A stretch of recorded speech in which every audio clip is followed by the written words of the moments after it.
So, nandito tayo ngayon sa Florida Villas, dito sa Loma de Gato. At meron tayong ipakitang bahay sa inyo, no? So first, etong Jane model unit natin. Ready for occupancy ito. Ang lot area ay 110 square meter. Ang floor area nasa 60 square meter. So yung bahay na to ay mayroong 2 kwarto, 2 toilet and bath, at meron siyang parking lot. Ang selling price nito ay 5,080,000 pesos. So available siya sa bank financing or cash payment. Okay, so check natin yung environment. Dito sa front niya, no, malapad yung kalsada, tapos ito naman yung bahay na kaharap. So flag free naman dito. Paglabas mo ng gate, isang sakay ka lang, andun ka na sa Metro Manila via NLEX Road. Tapos meron ng mga bus dyan na Suntrans, no, going to Santa Cruz, Manila. So eto, konting linis na lang, repaint yung bahay. Yung bahay naman, pag once na lumipat kayo, pwede mo na siyang i-repaint, no?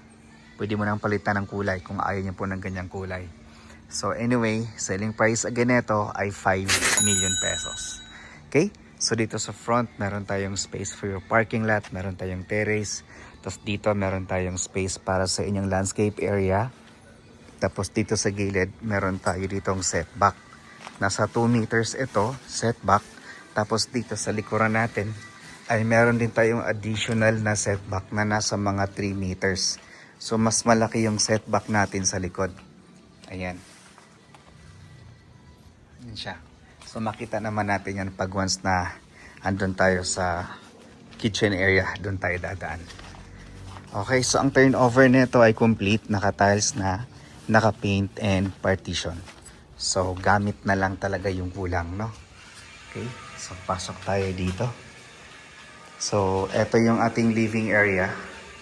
So sa living area natin, meron tayong malalapad na mga bintana. Ayan. Yan yung living area natin. Tapos yung hagdanan papunta doon sa second floor. Tapos dito sa ilalim ay meron tayo ditong space pa. Pwedeng storage room. Then dito yung ating kitchen and dining area. Ayan siya. So maluwag din. Tapos mataas yung floor to ceiling height. Ito yung ating kitchen. So ito yung ating ref. Ito yung ating sink. Tapos dito naman yung ating gas range, no? Sa area na to. Tapos meron pang space dyan. Then ando naman yung space natin para sa ating toilet and bath dito sa ground floor. Ayan. So konting linis lang to, no? Linis, repaint kung kailangan. Pag request niya i-repaint, i-repaint din siya. So ito turn over naman ito sa inyo ng brand new condition. Tapos ito sa likuran, ito yung space pa natin. Meron tayong service area. Ayan siya. Naka-semento naman ito. Tapos kung gusto nyo ituloy pa, kung gusto nyo po mag-extend ng inyong kitchen area or ng inyong living area or gusto nyo po maglagay ng kwarto dito sa likuran, po pwede nyo pang magawa yon kasi malaki pa talaga yung space natin sa likod. Nasa mga 3 meters pa ito. Tapos naka-ano na rin siya, naka-fence na din. Ayan. Okay. So, yung CR, no? Ito siya. Tapos, akit tayo sa second floor. Yung stairs natin, buhos yan.